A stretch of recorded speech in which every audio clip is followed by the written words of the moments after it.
বসা থেকে উঠে সামনে থাকা তলোয়ারটা দিয়ে সেকেন্ডের ভেতরে রাসেলের গলায় বসিয়ে দিলাম। ওর মাথাটা ছিটকে নিচে গিয়ে পড়ল।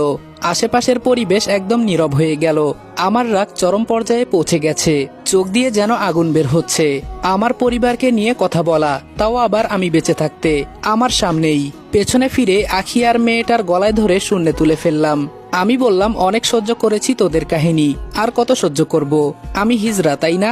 আমাকে সন্দেহ হয়। দিয়েছি না তোর ভাইকে ভরে, দেখ এখন কেমন লাগে। একেবারে জীবনের ঘুম পাড়িয়ে দিয়েছি। সবকিছুর একটা সীমা আছে। আমি আর কত এসব তাকিয়ে তাকিয়ে দেখব? এখন দেখ আমি কি করতে পারি। ঘুমন্ত সিংহকে জাগানোর কি ফল? ওরা বাঁচার জন্য পাগুলো ছোড়াছড়ি করছে। আখিকে লাথি দিয়ে দূরে ফেলে দিলাম, আর রাসেলের বোনকে রাসেলের উপর ফেলে দিলাম। আমি বললাম, দেখ নিজের চোখে তাকিয়ে দেখ তোর ভাইয়ের মৃত্যু।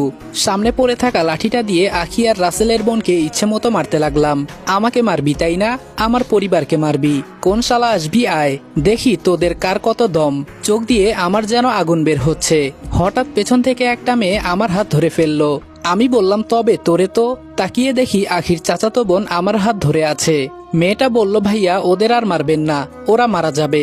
আমি নিচে নেমে রাসেলের মাথাটা হাতে নিয়ে ওর বোনের হাতে ধরিয়ে দিলাম। নে এখন মজা কর, আমাকে মারবি তাই না? আমি তো প্রস্তুত ছিলাম মরার জন্য, কিন্তু তোরা আমাকে মরতে দিলি না। এখন দেখ তোর ভাইকে আমি নিজের হাতে মেরেছি, কি করবি আমার? হঠাৎ পেছন থেকে আমার মাথায় কে জানি আঘাত করলো। পেছনে ফিরে তাকানোর আগেই জ্ঞান হারিয়ে পড়ে গেলাম। তবে একটা কথা স্পষ্ট শুনতে পেরেছি, ছাড়বো না আমি কাউকে, পালিয়ে কই যাবি? যখন একটু তাকানোর শক্তি পেলাম তখন আশেপাশে তাকিয়ে বোঝার চেষ্টা করলাম আমি কই আছি। আমি চারপাশে তাকিয়ে দেখি ট্রেনের রাস্তার উপর শুয়ে আছি। এটা দেখে খুব অবাক হলাম। ট্রেনের হর্নের শব্দ আসছে, মনে হচ্ছে কাছাকাছি ট্রেন চলে এসেছে। শরীরের যতটুকু শক্তি ছিল সবটা দিয়ে রাস্তা থেকে সরে গেলাম, আর এই মুহূর্তেই ট্রেন চলে আসলো। যাক, কোনো মতে বাঁচতে তো পারলাম। হঠাৎ বুকের বাঁ পাশে ব্যথার অনুভূতি পেতে লাগলাম। তাকিয়ে দেখি বুকের বাঁ পাশ থেকে রক্ত বের হচ্ছে। একটা বুলেট আটকে আছে বুকের ভেতর। আমাকে গুলি করা হয়েছে। যে করেই হোক এখন আমাকে হাসপাতালে যেতে হবে, না হলে মনে হয় এখানে মারা যাব। আর শরীরে মরিচ থাকার কারণে অনেক জ্বালাপোড়া করছে। আস্তে আস্তে ওঠার চেষ্টা করলাম। শরীরে এতটুকু শক্তি নেই যে কোনো দিকে হেঁটে যাব, তাও উঠে হাঁটার চেষ্টা করছি। ওই তো সামনে একটা ছোট গ্রাম দেখা যায়। কোনো মতে গ্রামের দিকে গেলাম। গিয়ে দেখি কিছু ছেলে মেয়ে খেলা করছে। আমাকে দেখে ওরা বলল, এই দেখ পাগল এসেছে। হায়রে কপাল, এখন আমাকে ওরা রাস্তার পাগল বানিয়ে দিয়েছে। হেঁটে হেঁটে একটা বাড়ির সামনে গেলাম, আর ছেলে মেয়েগুলো আমাকে পাগল পাগল বলে পিছু পিছু আসছে। দেখি একজন বয়স্ক মহিলা বসে বসে পান চিবাচ্ছে। আমি একটু জোরেই বললাম, আন্টি আমাকে একটা হেল্প করবেন? মহিলাটা বলল, এই পাগল ছাগল যে কোথায় থেকে আসে বুঝি না, মাফ করো বাবা, তোমাকে খাওয়ানোর মতো ঘরে কিছুই নেই। আমি বললাম, আন্টি এমন কিছুই না, শুধু আপনার ফোনটা একটু দিবেন, 1 মিনিট কথা বলবো। মহিলা বলল, পাগলে তো দেখি সেই রকম যুক্তি দিতে পারে, ফোনটা নিয়ে পালিয়ে যাবি না তো? এখন আমার যে অবস্থা, যে কেউ দেখলে পাগল বলবে, এটাই স্বাভাবিক। আমি বললাম, বিশ্বাস করেন আন্টি, খুব বড় একটা বিপদে পড়েছি, আর আমি পাগল নই। অসহায় দৃষ্টিতে তাকিয়ে বললাম। আন্টি বললেন, পাগলে কি আর বলে আমি পাগল? এই ছেলে মেয়েরা তোমরা তাকিয়ে দেখছো কি? ওকে এখান থেকে তাড়িয়ে দাও। হঠাৎ একটা মেয়ে বের হয়ে বলল, এই তোমরা থামো, একদম ওনার গায়ে কেউ হাত দিবে না। মেয়েটা দেখতে আমার বোনের বয়সী। মেয়েটা আমার কাছে এসে বলল, কি হয়েছে ভাইয়া? আর আপনাকে দেখে তো পাগল মনে হয় না, শরীরে এত রক্ত কেন আপনার? আর বুকের মাঝে এটা কিসের আঘাত? আমি বললাম, আমাকে গুলি করা হয়েছে, এজন্য রক্ত বের হচ্ছে, আমাকে একটু হেল্প করেন, শুধু একটা ফোন করব, আপনার মোবাইলটা একটু দিবেন? মেয়েটা আমার কাছে ফোনটা দিয়ে বলল, তাড়াতাড়ি করুন, আপনার তো অনেক ব্লাড বের হচ্ছে। আম্মুর নাম্বারটা তুলে কল দিলাম। ফোন ধরতেই আম্মু বলল, থানা থেকে বলছি, আপনি কে? কিভাবে আপনার সাহায্য করতে পারি? আমি বললাম, আম্মু আমি। আম্মু বলল, রনি বাবা তুই কই আছিস? তুই 2 দিন ধরে তোর কোনো খোঁজ খবর নেই, ওরা আবার তোকে কিছু করে নাই তো? আমার খুব চিন্তা হচ্ছে তোর জন্য। আমি বললাম, এত কথার উত্তর দিতে পারবো না আম্মু, আমার খুব কষ্ট হচ্ছে, মনে হচ্ছে যেন একটু পরে আমি মারা যাব। বুকের মাঝে একটা বুলেট এখনো ঢোকানো আছে, শরীর থেকে প্রচুর রক্ত বের হচ্ছে, জানি না আমার বাঁচার সম্ভাবনা কতটুকু, আর ব্যথা তো সহ্য করছি। আম্মু বলল, ওরা তোকে কি করেছে? আর তুই এখন কোথায় আছিস? তাড়াতাড়ি বল। আম্মু টেনশন নিয়ে কথাগুলো বলছে, বোঝাই যাচ্ছে। আমি বললাম, আপু এটা কোন গ্রাম? মেয়েটা বলল, জি ভাইয়া, এটাকে বলা হয় নেত্রকোনা রাজবাড়ি। আমি বললাম, কি বললে আপনাদের বাড়ি খুঁজে পাবে? মেয়েটা বলল, পান ব্যবসায়ী খোকন মিয়া বললেই সবাই চিনবেন।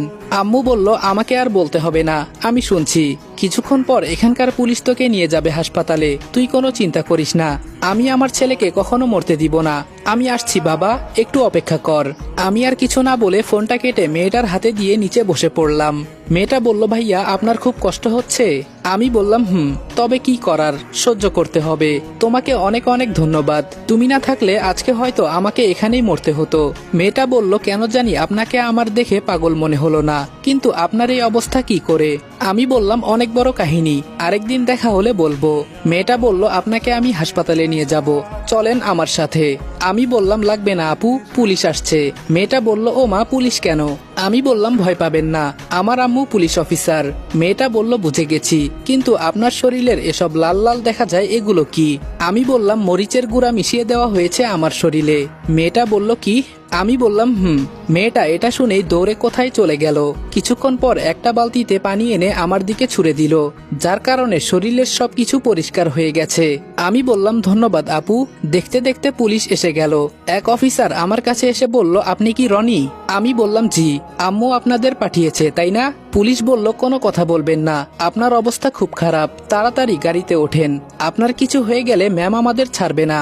আমি গাড়িতে বসে বললাম, ভালো থাকবেন আপু, আবার হয়তো আপনার সাথে দেখা হবে। মেয়েটা হাত বাড়িয়ে আমাকে বিদায় জানিয়ে দিল। তবে ওর হাতে একটা ট্যাটু দেখতে পেলাম, যেটা আমি আখির মুখের নিচে দেখেছি। এই রহস্য হয়তো আমি এই মেয়েটার কাছ থেকে জানতে পারবো। আগে তো আমি বেঁচে নেই, হাসপাতালে আমাকে ইমার্জেন্সিতে নিয়ে যাওয়া হলো। যখন আমার জ্ঞান ফিরল, ডাক্তার বলল, সঠিক সময়ে আপনি না আসলে হয়তো ব্লাডের অভাবে মারা যেতেন। একটু পর এক অফিসার এসে বলল, তোমার কি অবস্থা, এখন ভালো আছো? আমি বললাম, জি, অনেকটাই ভালো আছি। আম্মু কি এখন আসবে? অফিসার বলল, চিন্তা করো না, একটু পরেই উনি এসে যাবেন। আচ্ছা, তোমার কি হয়েছে বলতে পারবে? আমি বললাম, আপনি আমাকে সাহায্য করেছেন এটাই অনেক, তবে আমার কিভাবে কি হয়েছে এটা জানতে চাইবেন না। অফিসার বলল, আচ্ছা সমস্যা নেই, তোমার মাকে তো তুমি চিনো, উনি কতটা রাগী, এসে আমাদের বকাবকিও করতে পারে। আমি বললাম, আমি তো আছি, চিন্তা করতে হবে না। অফিসার বলল, আমার একটু প্রমোশন দরকার, ঘরে ছেলে মেয়ে আছে, এই টাকায় হয় না, যদি তোমার মাকে বলে একটু। আমার আম্মু পুলিশ হয়েছে তো কি হয়েছে, ওনার উপর লেভেল পর্যন্ত হাত আছে, কখন কি করতে হয় উনি খুব ভালো করেই জানেন। আমি বললাম, থাক থাক, আর বলতে হবে না, এত টাকা দিয়ে কি করবেন, আবার প্রমোশন লাগে? অফিসার বলল, এই তো ম্যাডাম এসে গেছেন। আম্মু গাড়ি থেকে নেমেই আমার কাছে এসে আমাকে জড়িয়ে ধরে কান্না করছে। আম্মু বলল, বাবা এসব কিভাবে হলো, তোরে কে কি করেছে বল, ওদের ঘর থেকে টেনে বের করে মারবো আমি। আমি বললাম, আম্মু এসব কিছু নিয়ে এখন চিন্তা করো না, আমি যদি মারা যেতাম। আম্মু বলল, বাবা এসব অলক্ষণে কথা একদম মুখে আনবি না। মাহিকে দেখি আমার পাশে দাঁড়িয়ে আছে। আমি বললাম, কি রে মাহি, ভালো আছিস তুই? মাহি বলল, আমি আরো আগেই আম্মুকে বলেছি আমি ভাইয়ার কাছে যাই, কিন্তু উনি আমাকে যেতে দেয় নাই। আজকে যদি তোর কিছু হয়ে যেত। আম্মু আমার কপালে হাত দিয়ে বলল, বাবা এসব কিভাবে হলো, আমাকে একটু বলবি? আমি বললাম, আম্মু আগে আমাকে একটু সুস্থ হতে দাও, পরে বলি। আম্মু বলল, তোর যখন ইচ্ছা তখন বলিস। কেমন? হঠাৎ এক সাইডে সুমনের মতো কাউকে দেখলাম, বুঝে গেলাম ওরা হয়তো জেনে গেছে আমি এখনো বেঁচে আছি। ভুল করেছি আমি, অনেক বড় ভুল। সাপকে ঠিকই মেরে ফেলেছি, কিন্তু সাপের বাচ্চাদের যে আমার মারা উচিত ছিল, এটা তখন আমার মাথায় ছিল না। এক সময় সাপের বাচ্চাগুলো বড় হয়ে আমাকে খুঁজবে মারার জন্য, আমিও দেখব আমি থাকতে ওরা কিভাবে আমার পরিবারের গায়ে হাত তুলে। আগে আমাকে সুস্থ হতে দে, তোদের জন্য যেহেতু খুনি হয়েছি, তাহলে তোরা কিভাবে যে আমার হাত থেকে বাঁচবি এটাও আমি দেখতে চাই। আমি বললাম, আম্মু আমি আর এখানে এক মুহূর্তও থাকতে চাই না। মাহি বলল, হঠাৎ তোর কি হলো, এমন ছটফট করছিস কেন? আমি বললাম, পরে বলবো, এখন আমি কি বলছি সেটা করো। আম্মু বলল, অফিসার আমার ছেলেকে ধরে গাড়িতে তুলে দিয়ে আসো। আম্মুর কথা মতো ওরা আমাকে গাড়ি পর্যন্ত নিয়ে গেল। আম্মু বলল, তুই একটু অপেক্ষা কর, আমি ভেতরের ঝামেলাগুলো মিটিয়ে আসি। অফিসার বলল, আরে ম্যাম আমি থাকতে আপনি কেন, আপনি চলে যান, আমি এসব দেখে নিব, শুধু ভাইয়া একটু। আমি বললাম, আচ্ছা আমি দেখে নিব, তুমি চিন্তা করিও না। আম্মু বলল, কি রে বাবা? আমি বললাম, কিছু না আম্মু, পরে তোমাকে বলবো, আগে চলো।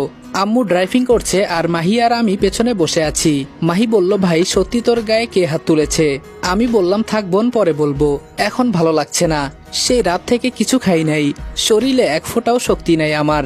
সাথে সাথে আম্মু গাড়িটা ব্রেক করে বলল, কি? আমি বললাম, আরে আম্মু গাড়ি চালাও, বাসায় গিয়ে একেবারে খাবো। আম্মু বলল, তোকে কে কি করেছে, কে কি বলেছে আমাকে বলতেছিস না, তুই দাঁড়া, আমি হোটেল থেকে তোর জন্য খাবার কিনে আনছি। আমি বললাম, তাড়াতাড়ি যাও। আম্মু খাবার এনে আমার হাতে দিল। মাহি বলল, ভাইয়া আমার কাছে দে, আমি তোকে খাইয়ে দেই। আমি বললাম, তাহলে তো আরো বেশি ভালো। আমি খাবার খাচ্ছি আর আম্মু একটু পর পর আমার দিকে তাকিয়ে দেখছে। আমি বললাম, কি হলো আম্মু, এভাবে একটু পর পর পেছনে তাকালে অ্যাক্সিডেন্ট করবে তো। আম্মু বলল, আমার ছেলের গায়ে কে হাত তুলেছে, তার কলিজাটা আমি মেপে দেখতে চাই, ওর ভেতরে কতটুকু সাহস আছে। আমি বললাম, আরে আম্মু এসব বাদ দাও, যা হয়েছে সব ভুলে যাও। আম্মু বলল, তুই না বললেও আমি এর খোঁজ নিব, ছাড়বো না আমি কাউকে। আমি বললাম, দেখ মাহি, আম্মু কি শুরু করেছে। মাহি বলল, ঠিকই তো বলেছে আম্মু, আমিও তোর কসম করে বলছি ওকে আমি ছাড়বো না। আমি মনে মনে বলছি, তুই ছাড়বি আর না ছাড়বি কি, আমি তো ওকে মেরেই ফেলেছি। এখন যদি আম্মুকে বলি আমি একজনকে খুন করেছি, আম্মু এটা শুনে জীবনেও বিশ্বাস করবে না। যে ছেলে কারোর সাথে কোনোদিন রাগ করে কথা বলে না, সে নাকি আবার মানুষ খুন করবে। পরে উল্টো আম্মু আমাকে দোষ দিবে। যখন আম্মু বলে তখন 2-5 বুঝিয়ে দিব। মনে মনে এগুলো বলছি আর চুপ করে হাসছি। কি ছিলাম আর কি হলাম। আবার হঠাৎ আম্মু ব্রেক করলো। আমি বললাম, আম্মু এখন আবার কি হয়েছে। মাহি বলল, সামনে তাকিয়ে দেখ। তো গাইজ, বোনের মিত্র গল্পের পরবর্তী অংশটুকু সবার আগে দেখতে ইউটিউবে চলে যাও। ইউটিউব চ্যানেলের নাম রেদওয়ান ওয়ালসন ফায়ার, আর লিংক টিকটক বায়োতে দেওয়া আছে। তো সবার আগে গল্প দেখতে ইউটিউবে চলে যাও। ইউটিউবে তোমাদের জন্য বড় করে আপলোড দেওয়া হবে। আর এই ভিডিওতে বেশি বেশি করে কপি লিঙ্ক করো, তাহলে নেক্সট পার্ট খুব তাড়াতাড়ি আসছে। তো তোমরা বেশি বেশি করে কপি লিঙ্ক করে দাও, আর নেক্সট পার্ট কত তাড়াতাড়ি চাও সেটাও কমেন্ট করে জানাও।